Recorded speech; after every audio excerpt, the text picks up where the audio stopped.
Graças a Deus, meus irmãos. É muito bom estar aqui novamente com vocês. Domingo passado nós estávamos bem distante, no Rio Grande do Sul. Na verdade, estávamos voltando já, né?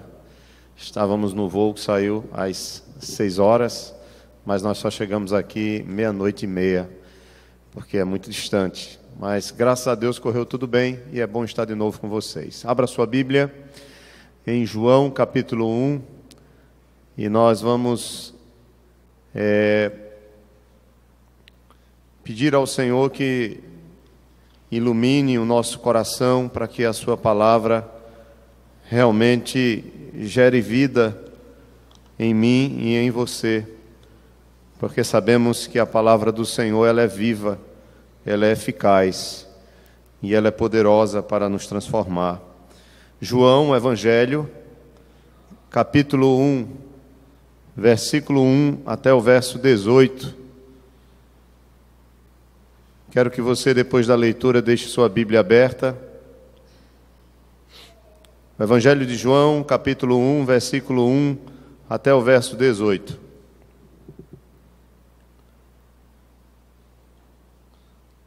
Os irmãos encontraram?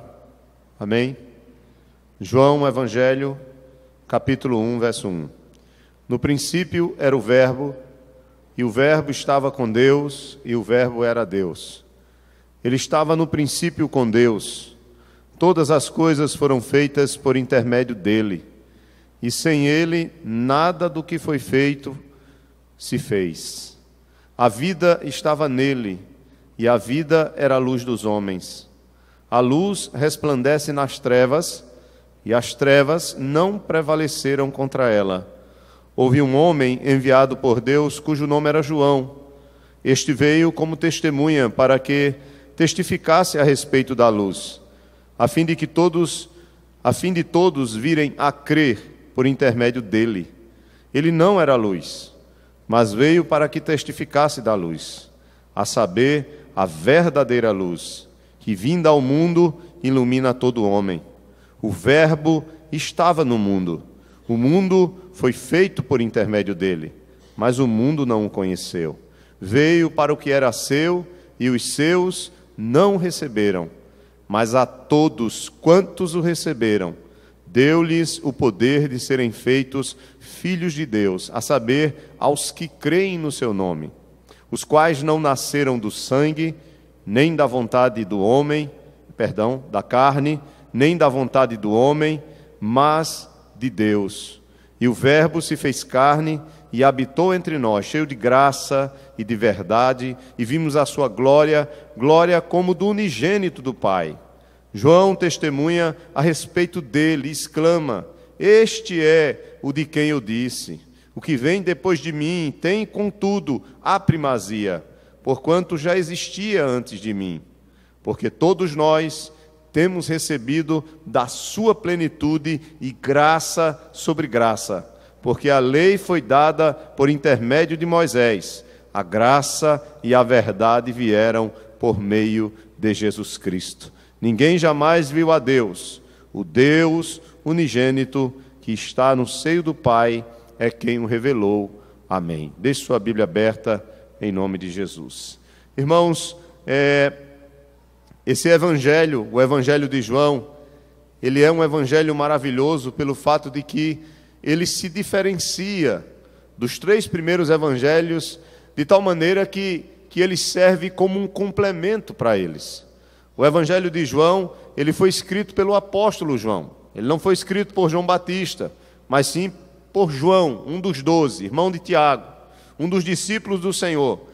Provavelmente na década de 90, já no finalzinho da sua vida, ali quando ele teve a revelação na ilha de Patmos e trouxe para nós o texto do Apocalipse. Provavelmente próximo a esse período, João escreveu o seu evangelho, ainda quando não tinha sido exilado. Alguns acreditam que ele escreveu esse evangelho na cidade de Éfeso, e que o propósito dele era muito claro.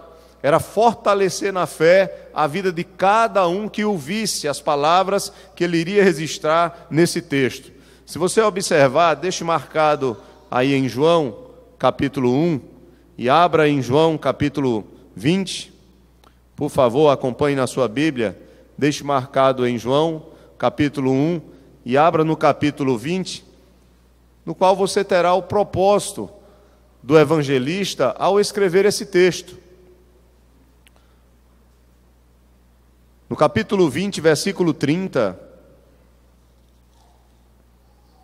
e versículo 31 diz assim: na verdade, fez Jesus diante dos discípulos muitos outros sinais que não estão escritos neste livro. Estes, porém, foram registrados para que creiais que Jesus é o Cristo, o Filho de Deus, e para que, crendo, tenhais vida em seu nome. Veja qual é o propósito dele. Ele não está, primeiramente, escrevendo para ímpios, mas ele está escrevendo para crentes, para que aqueles que já são crentes em Jesus, conhecendo um pouco mais de Cristo, possam se fortalecer ainda mais, ou serem fortalecidos ainda mais na sua fé. Por isso que ele diz aqui: estes, porém, foram registrados para que creiais que Jesus é o Cristo, o Filho de Deus, e para que, crendo, tenhais vida em seu nome. Volto para o capítulo 1 de João. Observe que esse evangelho, ele tem algumas características diferentes dos 3 primeiros evangelhos. Por exemplo, quando você vai ler Mateus, Marcos e Lucas, esses evangelhos, eles se detêm muito no relato das coisas do reino de Deus. Já João, ele vai focar muito mais na pessoa de Cristo. Ele vai focar muito mais na pessoa do rei. Embora ele fale no reino, é no rei que ele tem interesse. É em Jesus que ele está interessado em descrever, em revelar. Outra coisa interessante é que João também, ele vai descrever principalmente o ministério de Jesus na Judéia. Quando você lê Mateus, Marcos e Lucas, você vai ver a descrição ou a narrativa das obras de Jesus na Galileia, muito mais na Galileia, que era a sua região, a região onde ele cresceu. Já João não. João, ele se detém muito mais na Judéia. Outra coisa, ele é o evangelho que traz as 7 vezes em que Jesus diz eu sou. Ele vai dizer que Jesus diz eu sou o pão da vida, no capítulo 6. No capítulo 8 ele diz que Jesus diz eu sou a luz do mundo. No capítulo 10 ele diz que Jesus afirma eu sou o bom pastor, eu sou a porta. No capítulo 11 ele diz eu sou a ressurreição e a vida. No capítulo 14 ele diz eu sou o caminho, eu sou a verdade. E no capítulo 15 ele diz eu sou a videira. Então ele é um evangelho que traz os 7 eu sou, e que também descreve de modo detalhado a vinda do Espírito Santo sobre a igreja. Então João, ele é um evangelho diferente dos outros 3 evangelhos. É um evangelho em que vem para preencher o nosso conhecimento acerca de Jesus. E nesse texto que nós acabamos de ler aqui, no capítulo 1, do verso 1 até o 18, nós podemos aprender, pelo menos, 3 verdades que João vai afirmar acerca de Jesus Cristo, acerca do Verbo de Deus. O tema da nossa mensagem é o Verbo de Deus e a sua glória. A primeira verdade que João vai afirmar está no versículo 1 até o versículo 4. Leia comigo, por favor, versículo 1 até o versículo 4. A primeira verdade que ele diz é que o Verbo é Deus. Observe, verso 1 ele diz: no princípio era o Verbo, ou Logos, ou a palavra. E o Verbo estava com Deus.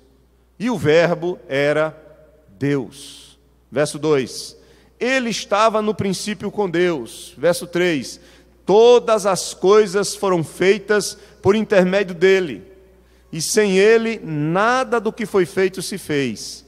A vida estava nele, e a vida era a luz dos homens. A primeira verdade que João afirma, iniciando o seu evangelho, já que o foco dele é na pessoa de Jesus Cristo, é que Jesus é Deus. Ele chama Jesus aqui de o Verbo, a palavra. Talvez alguns questionem por que João usa esse termo. Por que João usa essa metáfora e chama Jesus de palavra, chama Jesus de o verbo? Irmãos, entendam que na cabeça de João, João era um judeu, ele não estava aqui usando o termo palavra ou o termo verbo, como os filósofos da época usavam, não. Na cabeça de João, ele tinha o Antigo Testamento, no qual, no Antigo Testamento, Deus, ao falar sobre a sua própria revelação, ou a revelação da sua glória e da sua pessoa, ele personifica, por exemplo, a própria palavra. Se você observar, deixe marcado em João capítulo 1, vamos dar um pulinho em Provérbios, Provérbios capítulo 8, no versículo 27 até o versículo 30, Provérbios capítulo 8, depois de Salmos, verso 27 ao 30.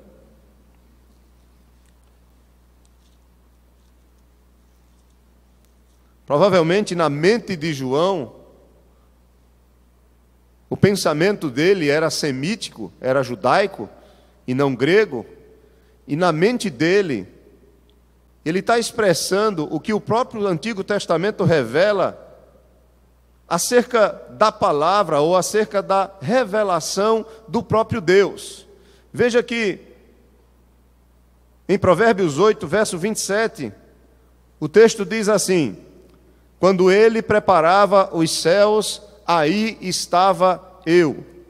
Quando traçava o horizonte sobre a face do abismo, quando firmava as nuvens de cima, quando estabelecia as fontes do abismo, quando fixava ao mar o seu limite, para que as águas não transpassassem os seus limites, quando compunha os fundamentos da terra, então eu estava com ele e era seu arquiteto, dia após dia, eu era as suas delícias, folgando perante ele em todo o tempo.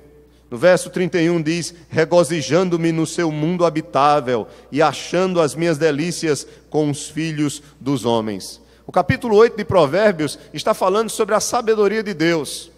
E a sabedoria de Deus é personificada nesse texto. Ela é colocada, ou ela é narrada, expressa como uma pessoa. E João, ao se referir a Jesus Cristo, sem ter ainda se encarnado, se referindo a Cristo como pré-existente, ele chama ele de o Verbo de Deus, a Palavra de Deus.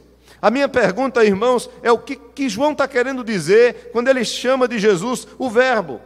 Ele está querendo dizer que Jesus, ele é a revelação perfeita da pessoa de Deus. Ele é a palavra porque a palavra implica em que a palavra diz algo de quem fala. A palavra revela algo de quem está falando. Se eu quero revelar quem eu sou, eu me revelo através da palavra. E quando João chama Jesus de verbo, ou chama Jesus de palavra, ele está dizendo que Jesus é aquele que revela plenamente a pessoa de Deus. Jesus é aquele pelo qual, ao olharmos para ele, ao vermos a sua vida, ao conhecermos a sua vida, ao ouvirmos as suas palavras e os seus ensinos, nós estamos conhecendo verdadeiramente o próprio Deus. Hebreus capítulo 1, verso 3 diz que ele, Jesus Cristo, é a expressão exata do seu ser. Em Colossenses diz que nele habita corporalmente toda a plenitude da divindade. Então a primeira afirmação que João traz sobre Jesus é chamá-lo de verbo e dizer que esse verbo, em poucas palavras, ele diz: esse verbo é Deus. Três coisas ele aponta para provar que o verbo é Deus. Acompanhe comigo em João 1. A primeira é que ele diz que o verbo é eterno. Versículo 1 ele diz: no princípio era o verbo. No princípio era o verbo, e o verbo estava com Deus. E ele afirma claramente: e o verbo era Deus. No princípio aqui é semelhante ao texto de Gênesis, capítulo 1, verso 1, quando diz: no princípio Deus criou todas as coisas. Ele está afirmando aqui que no princípio de tudo, lá já estava o verbo. O verbo já estava no começo, com Deus, na criação. Ele não é obra da criação. mas ele estava com Deus desde a eternidade. No princípio já era o Verbo já existia, o Verbo é eterno. A segunda verdade, irmãos, para provar que o Verbo é Deus, está no versículo 3. No versículo 3, ele diz: todas as coisas foram feitas por intermédio dele, e sem ele nada do que foi feito se fez. Então, o Verbo não somente é eterno, o Verbo claramente é Deus, porque ele já existe desde a eternidade com o Pai. O Verbo sempre existiu, ele é autoexistente, ele está além da criação. Mas depois ele faz outra afirmação interessante, quando ele diz no verso 3, todas as coisas foram feitas por intermédio dele, e sem ele nada do que foi feito se fez. É a segunda afirmação para provar que o Verbo é Deus. Há uma frasezinha interessante, que literalmente ela quer dizer, ele estava com Deus face a face, que está aqui no versículo 1. Quando ele diz, no princípio era o Verbo, e ele aponta para o princípio da criação lá de Gênesis 1, e ele diz, e o Verbo estava com Deus. Essa palavra aqui, o Verbo estava com Deus, indica em que havia uma comunhão íntima, profunda, entre a pessoa do Verbo e a pessoa do Pai. É como se os dois estivessem face a face, um com o outro. Havia uma comunhão maravilhosa, uma comunhão amorosa, eterna, entre a pessoa do Verbo e a pessoa de Deus. No princípio era o Verbo estava unido plenamente com Deus, e depois ele diz, o Verbo era Deus, o Verbo é eterno. Depois ele diz, tudo foi criado, e só foi criado por causa desse Verbo. O Verbo faz parte da criação. Em Gênesis capítulo 1, se você for ler, vai dizer que o Espírito de Deus pairava sobre as águas, se referindo ao Espírito Santo. Vai dizer que Deus, ele criou todas as coisas e criou pela sua palavra. Nós temos as três pessoas da Trindade representadas claramente no início de tudo.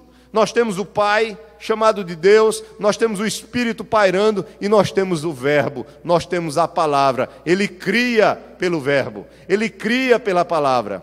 João diz aqui, todas as coisas foram feitas por intermédio dele, e sem ele nada do que foi feito se fez. Veja verso 10 do nosso capítulo 1 aí de João. O Verbo estava no mundo, o mundo foi feito por intermédio dele, mas o mundo não o conheceu.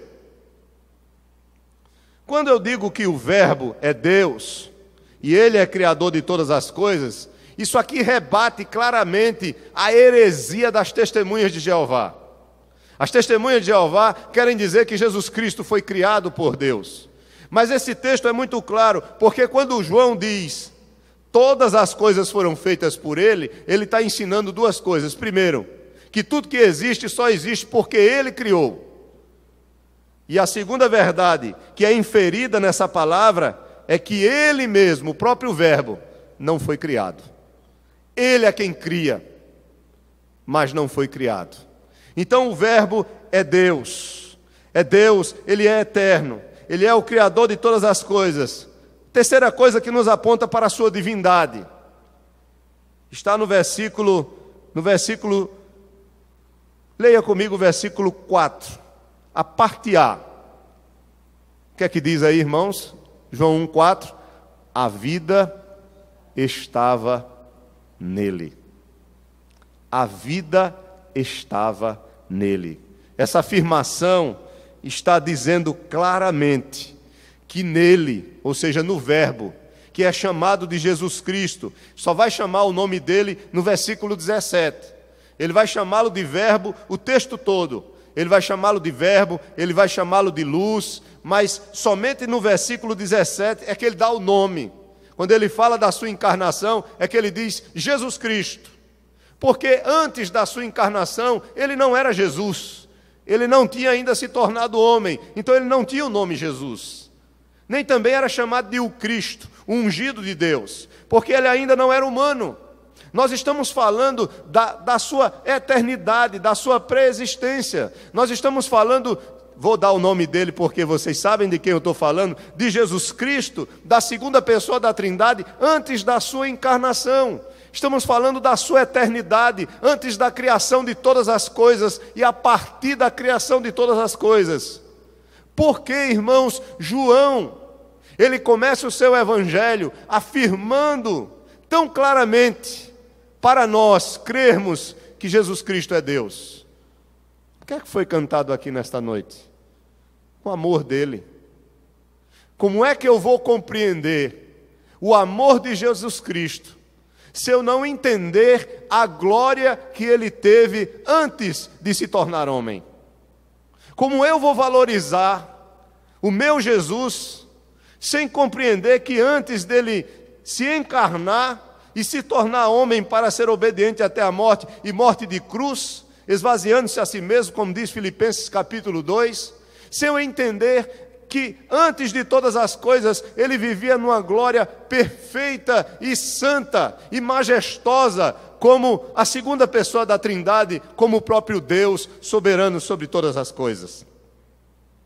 Tanto que quando ele está para morrer, ele diz: glorifica-me com a glória que eu tinha antes contigo. Nós precisamos saber, irmãos, e valorizar Jesus Cristo pelo fato dele ter deixado a sua glória. Ele é o Verbo de Deus, ele é eterno, ele é o Criador de todas as coisas, ele é a própria vida.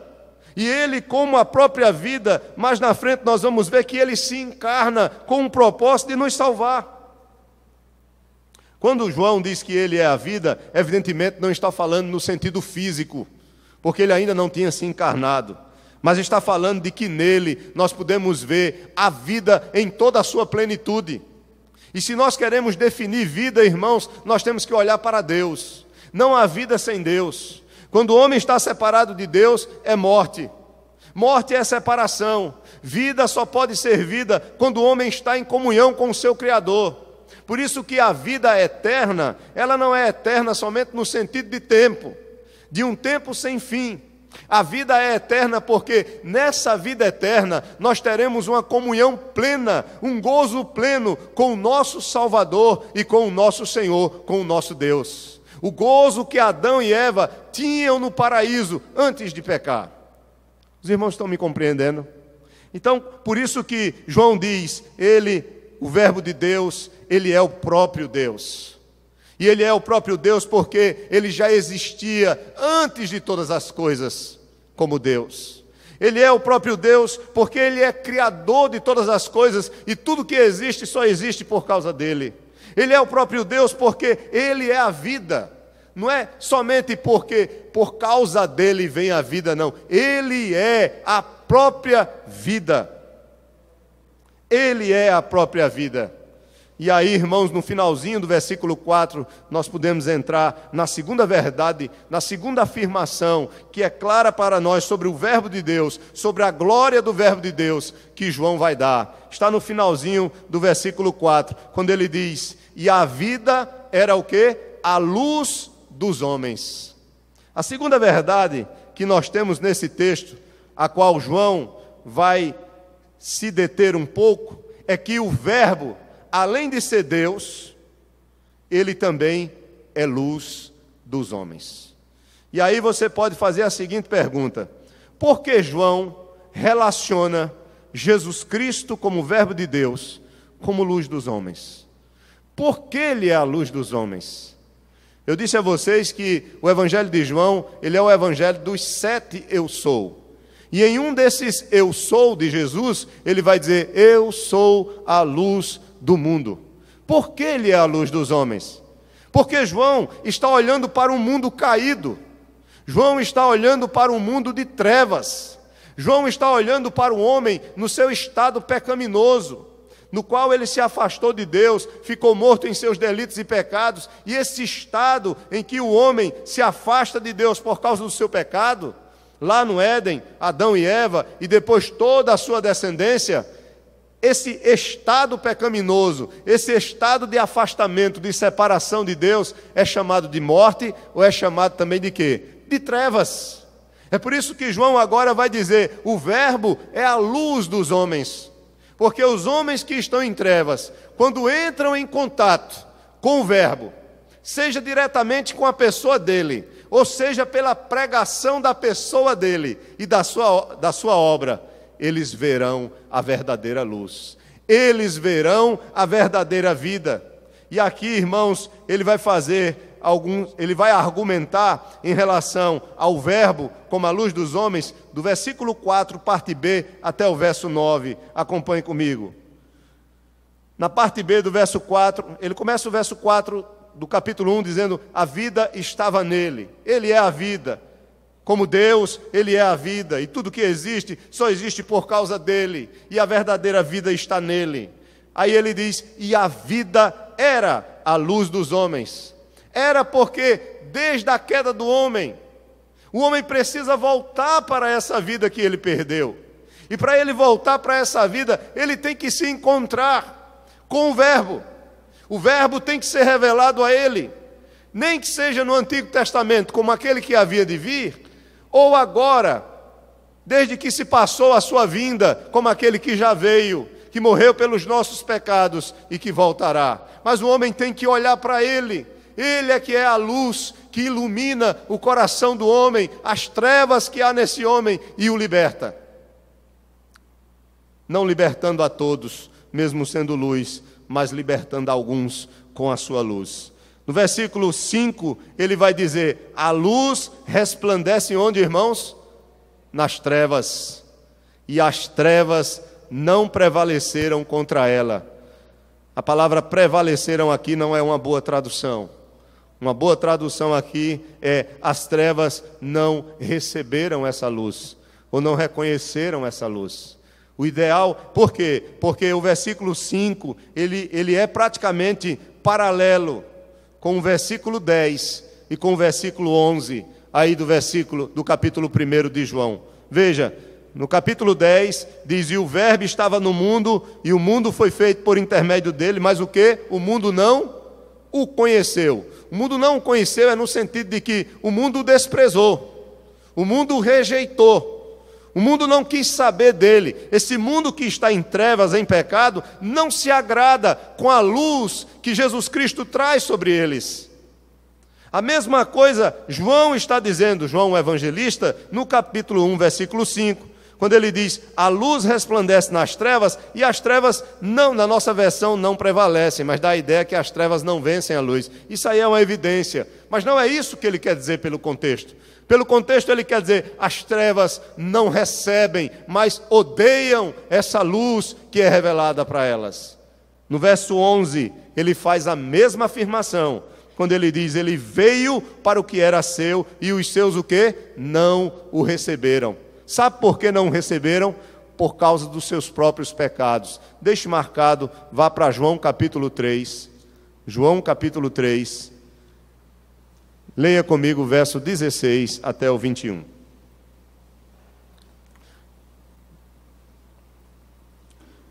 João 3, 16 ao 21. Porque Deus amou ao mundo de tal maneira que deu o seu Filho unigênito, para que todo que nele crê não pereça, mas tenha vida eterna.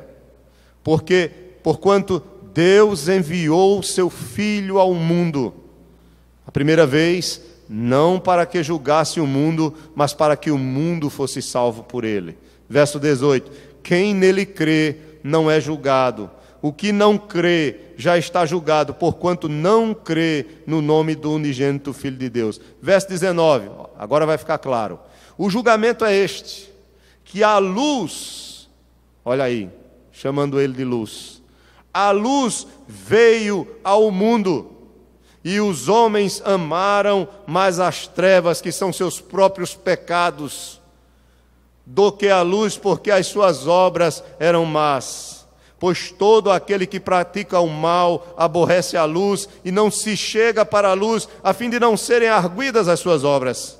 Quem pratica a verdade aproxima-se da luz, a fim de que as suas obras sejam manifestas, porque feitas em Deus. Estão entendendo agora o sentido do Verbo ser a luz dos homens? Ele é a luz que resplandece nas trevas. É isso que João, o evangelista, está dizendo. Mas as trevas não aceitam essa luz. As trevas odeiam essa luz, porque querem viver nos seus próprios pecados, a não ser que pela pregação dessa luz o Espírito Santo mova, nós vamos ver isso aqui mais na frente, e transforme o coração daquele que está olhando para a luz, como ele fez com Paulo, como ele fez com Nicodemos, como ele fez com os apóstolos, como ele fez conosco, como ele fez com vários e ainda vai fazer. Veja aí o versículo 6. Agora ele vai falar de João Batista como testemunha desse evangelho, como testemunha de Cristo, como testemunha da luz. E ele diz aí no versículo 6, houve um homem enviado por Deus, cujo nome era João. Não é João ele que está narrando, ele é o evangelista, mas é João o Batista, o que vem para abrir o caminho, para levar as pessoas a conhecerem a Cristo, a se arrependerem dos seus pecados, demonstrarem através do batismo e crerem naquele que havia de vir, que iria batizar com o Espírito Santo. É interessante João citar aqui João Batista, porque era comum naquela época haver ainda uma certa dificuldade, não na época que João escreveu esse evangelho, mas pode ser que alguns ainda tivessem dúvidas acerca da pessoa de João Batista em relação a Jesus Cristo, o Verbo de Deus. E João vai fazer algumas afirmações aqui que fica claro para nós. Primeiro ele diz que o Verbo que é Cristo, ele é eterno. Quando ele se refere a João aqui, ele diz: João é apenas um enviado, um homem enviado por Deus. Ele tinha dito que Jesus Cristo, ele é o Verbo que criou todas as coisas. Mas ele diz que João é uma simples testemunha. Enquanto o Verbo revela Deus, João revela o Verbo. A outra coisa que ele vai dizer aqui é que o Verbo é a verdadeira luz, enquanto João é apenas uma testemunha dessa luz, como nós também somos. Então não há comparação. Ele está mostrando que Cristo, que é o Verbo, está acima de todas as coisas. A sua glória é superior a tudo, é a glória do próprio Deus.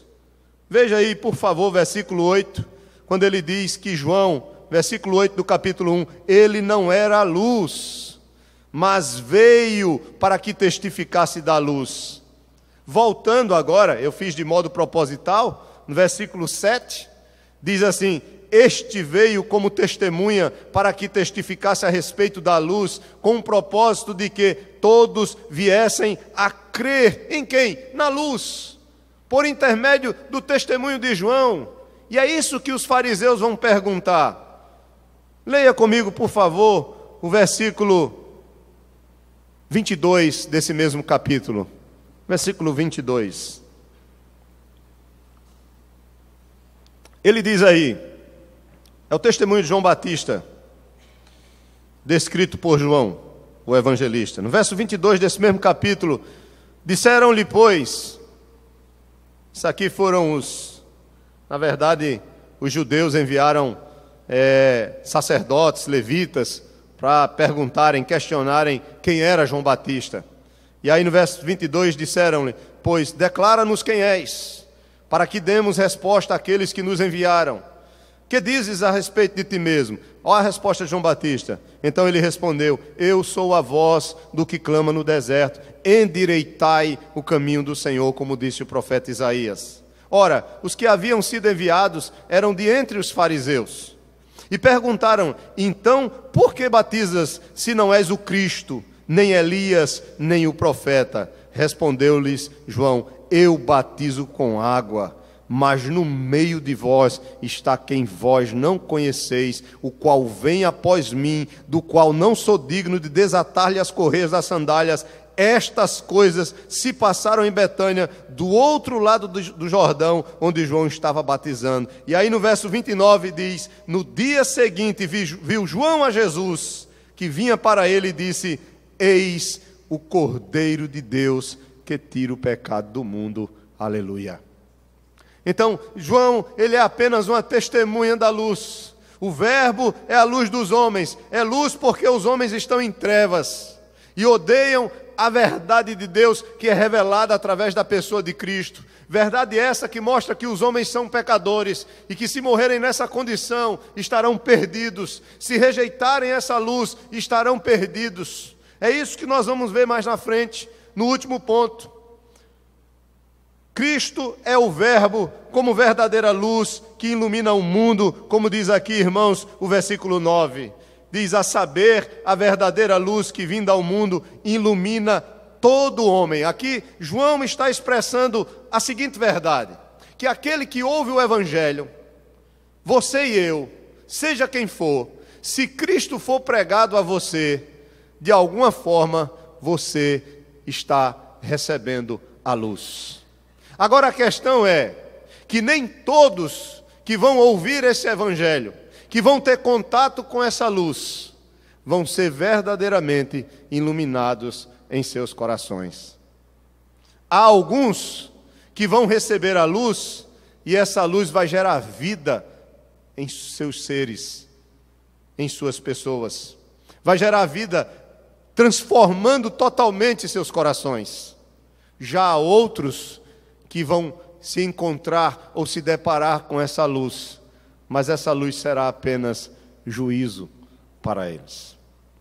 Isso é o que nós vemos, por exemplo, em Efésios, capítulo 1, verso 18. Em Efésios, capítulo 1, verso 18, fala da luz que veio para os crentes verdadeiros. Ou no caso de Paulo, quando ele diz que Deus iluminou o seu coração, para que ele visse a sua glória na face de Cristo. Em Efésios, capítulo 1, versículo 18, por exemplo, Paulo ele diz assim, ele diz: iluminados os olhos do vosso coração, para saberdes qual é a esperança do seu chamamento, qual a riqueza da glória da sua herança nos santos. Esses são os crentes que são iluminados no coração, que entendem o significado da pessoa de Jesus Cristo, do Verbo de Deus, que reconhecem os seus pecados, que precisam de um Salvador e que Jesus Cristo derramou o seu sangue por eles. Mas já há outros que vão ter contato com a luz, mas estarão perdidos. Esses estão citados, por exemplo, em Hebreus. Hebreus capítulo 6, versículo 4. O texto diz o seguinte, Hebreus capítulo 6, versículo 4.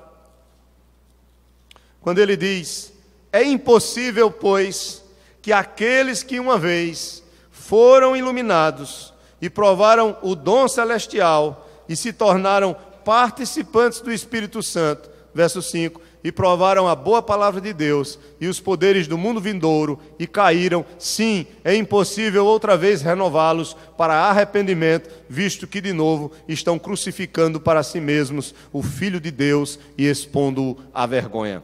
São aquelas pessoas que são apenas crentes nominais.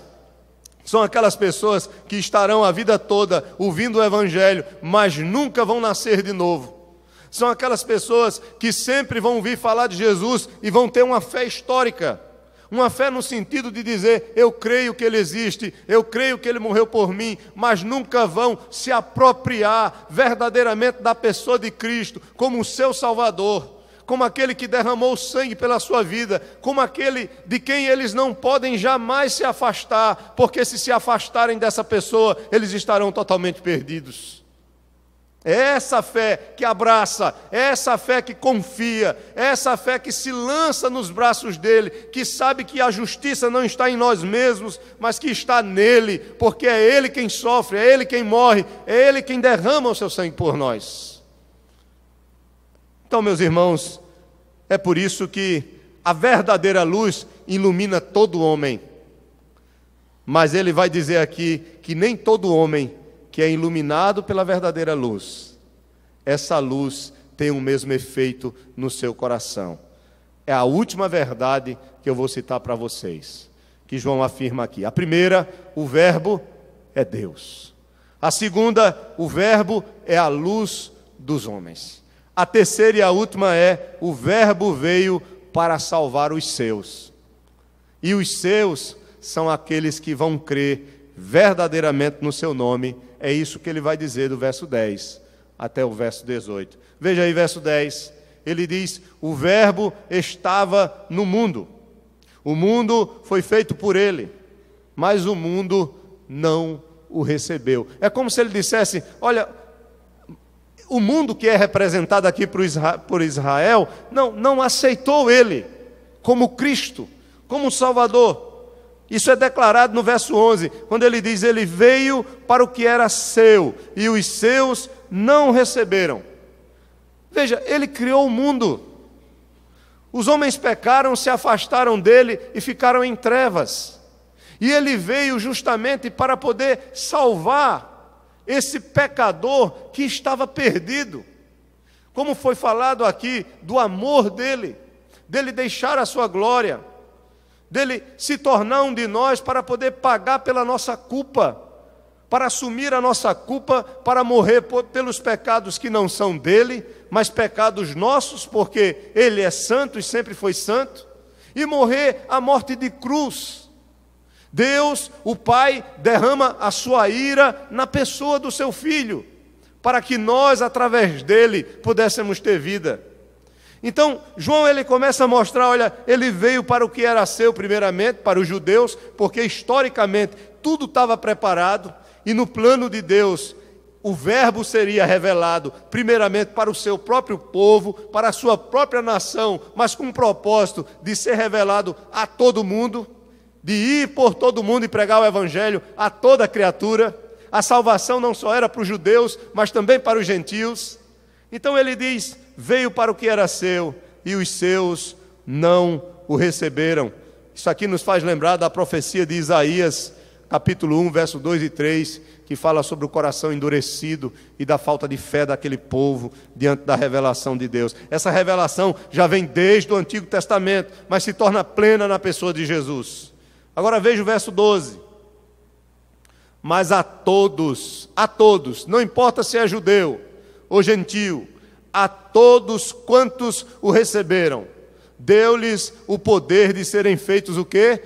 Filhos de Deus. Quem são esses filhos de Deus? A saber, aos que creem no seu nome. E aí ele começa a mostrar como se dá a produção desse filho, como esse filho é gerado. No versículo 13 ele diz: os quais não nasceram do sangue. João está dizendo que os filhos de Deus não são aqueles que descendem de Abraão, que descendem de uma linguagem sanguínea.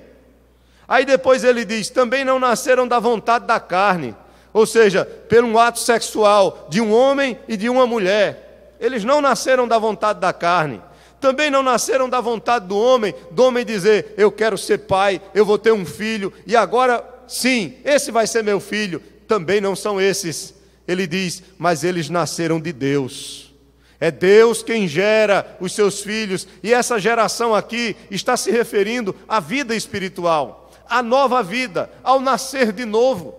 Aquilo que Jesus Cristo vai dizer a Nicodemos: Nicodemos, o que importa é nascer de novo, como nós comentamos de manhã, o nascer da água e do Espírito, que Jesus está conduzindo Nicodemos a refletir sobre Ezequiel, no capítulo 37, no qual Deus diz que vai derramar água, que vai colocar as leis no coração dos homens, que vai colocar o seu Espírito no coração do homem. Nascer da água e do Espírito é nascer de novo, é nascer pelo poder do Espírito Santo no coração do homem.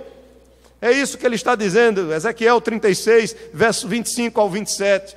É esse texto que Jesus está querendo trazer à mente de Nicodemos, quando ele diz: em verdade te digo, quem não nascer da água e do Espírito não pode entrar no reino de Deus. E a mesma coisa João fala aqui, ele diz: todos quantos o receberam, deu-lhes o poder de serem feitos filhos de Deus, a saber, os que creem no nome de quem? No nome do Verbo. E qual é o nome do Verbo? Está aqui no versículo 17. Porque a lei foi dada por intermédio de Moisés, a graça e a verdade vieram por meio de Jesus Cristo. Se ele foi rejeitado pelos seus, há outros que não o rejeitam. Se alguns não creem nele e essa luz que vem iluminá-los não alcança os seus corações, Há outros que vão enxergar Jesus Cristo, vão confiar nele, vão depender dele, entender a sua obra e abraçar com toda a fé a obra que ele realizou pelas suas vidas. Deus gera vida no coração daqueles que serão salvos. Essa é a nova vida, e essa nova vida que começa aqui se tornará plena no futuro. Porque quando ela começa aqui, há uma guerra muito grande. Esses são aqueles que nascem de Deus. Eles não nascem do homem, eles nascem de Deus. Meus irmãos, tudo isso só é possível. João vai dizer aqui, no versículo 14, porque o Verbo se fez carne, porque ele se tornou um de nós. O Verbo se fez carne e habitou entre nós, cheio de graça. Por que cheio de graça? Porque nós merecemos a condenação pelos nossos pecados, mas ele se fez um de nós, para que a graça de Deus fosse derramada em nossas vidas. Ele é cheio de graça. E por que de verdade? Porque tudo que era sombra no Antigo Testamento, os tipos, os sacrifícios, os cordeiros, se tornam realidade na pessoa dele. Por isso que João disse, este é o Cordeiro de Deus, que tira o pecado do mundo. Habitou entre nós, cheio de graça e de verdade. E vimos, veja, ele era uma testemunha ocular, vimos a sua glória, como a glória do unigênito do Pai. Os testemunhos de Jeová querem usar essa palavra unigênito como se ele fosse o primeiro criado. Mas a palavra unigênito não tem esse sentido aqui. A palavra unigênito fala de uma relação única entre ele e o Pai. Há uma relação única que somente Jesus Cristo, como Filho eterno, que se coloca nessa condição, tem com Deus, onde nenhum de nós vai ter. Somente ele é quem pode. Ele diz isso aqui claramente no verso 18. Ninguém jamais viu a Deus. A Bíblia vai dizer que Moisés falava com Deus face a face. Mas é uma maneira simbólica de dizer que havia uma intimidade entre Moisés e Deus. Mas o Filho é diferente. No verso 18 diz, ninguém jamais viu a Deus. Deus plenamente como ele é. Deus é Espírito, a sua glória plena, ninguém jamais viu, mas o Verbo sim. O Verbo não somente viu, como tem comunhão, está no seio, diz, está no seio do Pai, e é ele quem pode revelá-lo. Quem é Cristo para você? Quem é Cristo para mim? Ele é Deus. Ele é a luz que ilumina o homem nas suas trevas espirituais. Ele é aquele que veio para morrer pelos nossos pecados. Ele diz aqui no versículo, encerrando, 16 e 17, porque todos nós, a partir do 15, João testemunha a respeito dele e exclama, este é o de quem eu disse que vem depois de mim. Veja, o ministério de Cristo começa depois do de João Batista. Contudo, ele diz, ele é primeiro do que eu, porquanto ele já existia, olha, antes de mim. Agora, humanamente falando, João Batista é mais velho. João Batista tem 6 meses a mais do que Jesus. Eles eram primos, ele nasceu primeiro. Como é que ele pode dizer aqui, ele existia antes de mim? Ele está falando da eternidade, do Verbo. Ele diz, olha, ele tem a primazia, quem sou eu diante dele? Lá na frente ele vai dizer, eu não posso nem desatar, eu não tenho condição, eu preciso diminuir para que ele cresça, o meu ministério vai parar, o dele vai continuar, porque ele é quem é a luz, ele é quem é Deus, ele é quem é o Salvador, eu sou apenas uma testemunha. E aí ele diz, porque todos nós temos recebido da sua plenitude e graça sobre graça. Irmãos, isso quer dizer que todos aqueles que estão ligados a Cristo sempre obterão graça enquanto viverem. Quando ele diz graça sobre graça, ele está querendo dizer que nunca vai faltar graça para você nem para mim, que nunca o Senhor vai virar as costas para nós, que sempre que você buscar a Deus por meio de Cristo, haverá graça, favor imerecido.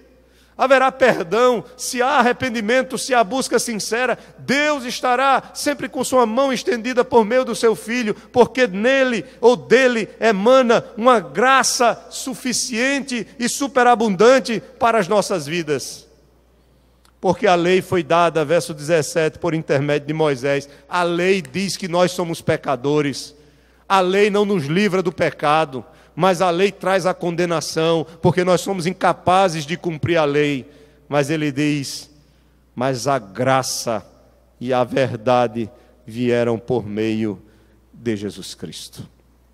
Aleluia.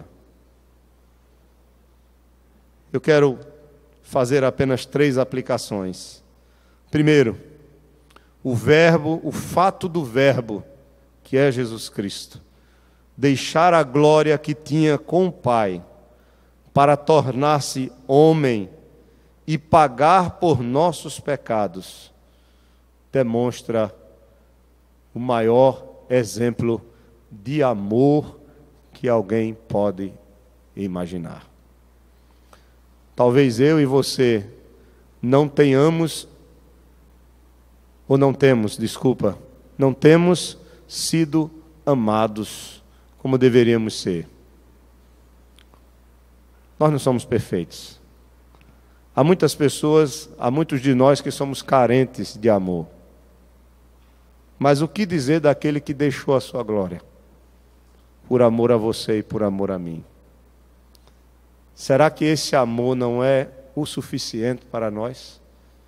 Será que nós podemos reclamar daquele que tinha toda a glória e deixa essa glória por amor a nós, como foi dito aqui? Nós só o amamos porque ele nos amou primeiro. Paulo, falando disso, no capítulo 8, ele diz: que diremos, pois, à vista dessas coisas? Se Deus é por nós, quem será contra nós? Aquele que não poupou o seu próprio filho, antes por todos nós o entregou, porventura não nos dará graciosamente com ele todas as coisas? Quem intentará acusação contra os eleitos de Deus? É Deus quem os justifica. Quem os condenará? É Cristo Jesus quem morreu, ou antes quem ressuscitou, o qual está à direita de Deus e também intercede por nós. Aí verso 35, quem nos separará do amor de Cristo? Será tribulação, ou angústia, ou perseguição, ou fome, ou nudez, ou perigo, ou espada? E aí ele vai e segue o texto. Segunda aplicação, rejeitar esse amor, rejeitar o verbo de Deus, o Filho de Deus, é caminhar para a destruição eterna. No texto aqui diz que existe 2 tipos de pessoas quando se deparam com o verbo: aqueles que o rejeitam e aqueles que o recebem. A pergunta é: em quais dos grupos eu estou? Só existe 2 grupos: os que rejeitam a luz e os que recebem a luz, que são aqueles que creem nele e que são nascidos de Deus. Terceira aplicação: para nós, os que já somos de Cristo, busquemos conhecer mais a sua própria glória, para que essa glória encha nossos corações, para que alcancemos graça sobre graça e estejamos sempre firmados nele, como é o próprio propósito de João, para que possamos crer nele e jamais nada venha abalar a nossa fé.